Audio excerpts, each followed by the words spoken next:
Greetings to my fellow Reds. Had I made this posting yesterday, there is no doubt in my mind that social media would have banned me because there would have been so many choice expletives used. What an awful start to the season. I have to say, after United's performances when we came back from lockdown, I was optimistic for the start of the season. We finished in third spot. Several of the players were playing really well, and I thought we'd slot into the new season seamlessly. Well, that was not to be.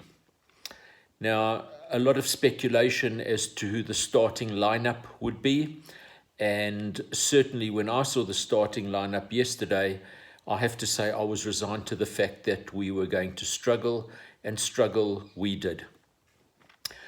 I don't understand the tactics.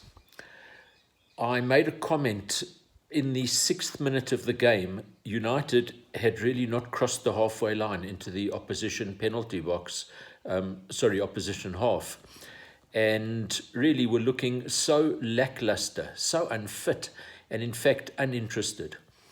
So there are those who would say that United haven't really had much of a pre-season, only had one game against Aston Villa, whilst Palace had a few. But Palace were just quicker to every ball, quicker to the races, won most of the 50-50 duels, looked more up for it. And for me, United looked half asleep.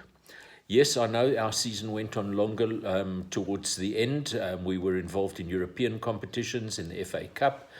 But crikey, these are professional footballers being paid astronomical amounts of money, and to dish up a performance like that, absolutely unacceptable. What's also been so vexing for me and so irritating is our performance in the transfer window. All those around us have strengthened unbelievably and with some really excellent purchases. And it's amazing, whenever United are linked to a player, I don't know if it's the rumour machine, if it's agents that fuel this, but it goes on week after week after week, and then in the end we don't get the player and we hear we weren't interested in the player.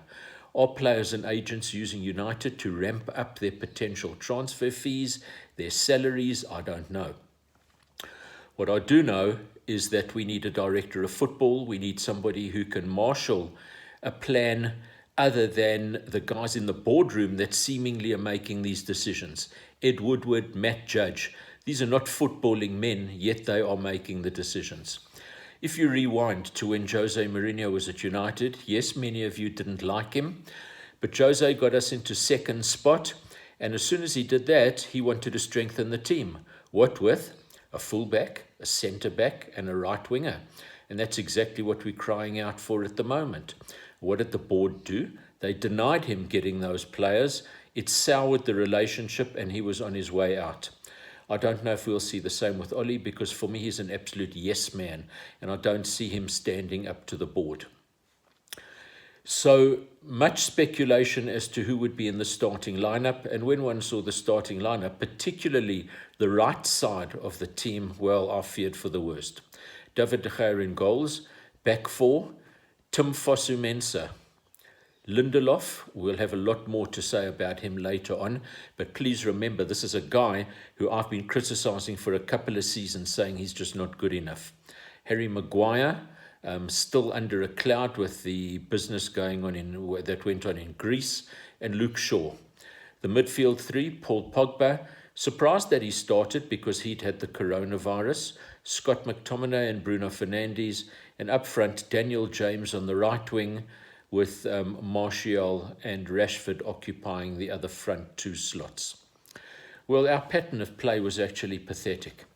Basic skills like passing, like tracking back, crossing, shooting, they were left wanting. So frustrating to watch. Now, I know at the end of the day, there is only one statistic that counts, and that is the scoreline. But if you have a look at possession, 76% possession United had. Passing, 602 passes to 135 by Crystal Palace. 488 of our passes were in the Palace half. But what it shows you is that we were playing across the field all the time. No penetration. Whenever we try to go down the middle, Palace were so well organised and very little going down our flanks. So I have to say, credit to Roy Hodgson. He certainly pulled one over Ollie Solskjaer. And as far as Ollie's concerned, when things are not going well, he has absolutely no plan B. The play in the first half was exactly the same as the play in the second half. His substitutions, with the exception of Van der Beek, did not improve us one iota. So really, really disappointing. What about the goals? Well, the first goal coming as early as the 7th minute. I think several of our players have to pick up their hands. Firstly, Victor Lindelof. So slow in going in for the tackle, allowed Jeff Schlupp to get the cross in. He should never have done that. Maguire was in no man's land. Luke Shaw should have been goal side of Townsend. He wasn't, and that was the first goal. The second goal, granted, I think a little bit unlucky to have conceded the penalty, but the luckless Lindelof was the one at fault.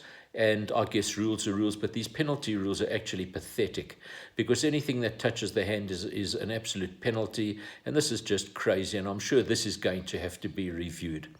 And then to rub salt into the wound, David de Gea, who was maybe an inch off his line, well, the penalty had to be retaken, and Wilfried Zaha stepped up to make that 2.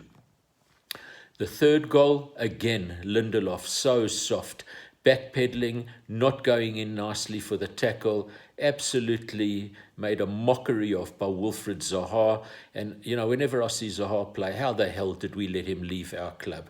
He would have been an answer down the flank, that is for sure. And that was 3 goals. Let's talk about individual performances. And what I'm going to do this season is I'm going to rate them, just my own ratings. You will also see me in this zebra-like shirt whenever we lose a game. I will be donning the away kit, the black one if the game's a draw, and the red shirt if we win. Hopefully I will be wearing the red shirt a lot more frequently than the other 2. So David de Gea. On the plus side, he pulled off one blinding save. Were any of the goals, was he at fault for any of the goals? Well, I don't know. The third goal may be beaten at his near post. I'm not sure of that. Don't know that he could have done much. And he did make a blinding save for the penalty. Hasn't really saved many penalties in his career at United. There are only 2 others that I can think of, but you Anorax may prove me wrong on that one. His distribution was worrying. He almost gifted the opposition a goal early in the game with poor distribution, so I'll give him a 5 out of 10 on the day. Tim Fosu-Mensah, for me, he was continuously out of position. He gave away several fouls. His crossing is poor. I don't like him at right back. He gets a 3 out of 10 for the day. Victor Lindelof, absolutely diabolical. Not only was he at fault for all 3 goals, but he also tried a weak header back to De Gea, which, had Wilfried Zaha been a little bit more aggressive, he would have scored from.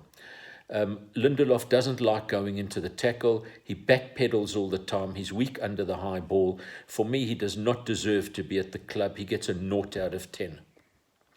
Harry Maguire, well, I question his leadership skills. I didn't see him trying to rally the troops at any stage during the game. He's slow. I don't know if this business in Greece is on his mind, and certainly looked all at sea during this game. 3 out of 10. Luke Shaw was found wanting in that first goal, but he did try and get forward quite a bit. Possibly one of our better players on the day. He gets a 5 out of 10. In the midfield, Scott McTominay, his passing was absolutely pathetic. He really didn't contribute much to the team. Scott is at his best when we are playing against the top sides and they're coming at us. Going forward, I don't like him. He gets a 3 out of 10.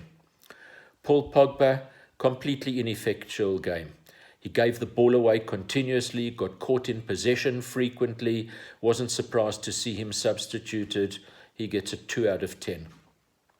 Bruno Fernandes, he tried manfully, but his passing was wayward. He really grew frustrated as the game went on, did track back a couple of times and did decent things, but didn't cover himself in glory. 4 out of 10. Daniel James, Well, Daniel James is a one-trick pony. I don't like him on the right wing. We are crying out for a right wing. I'm not going down the Jadon Sancho saga. And his crossing is poor. I thought he was dreadful on the day. 2 out of 10. Anthony Martial. Martial tried to beat a man all the time. His first touch was poor. I don't know. It's not the same man that he was towards the end of last season. 3 out of 10. Marcus Rashford. Well, Rashford, since the lockdown, hasn't performed. Is it because he's been embroiled in all that magnificent charity work that he's done? And credit where credit's due. But he was not at the races on the day.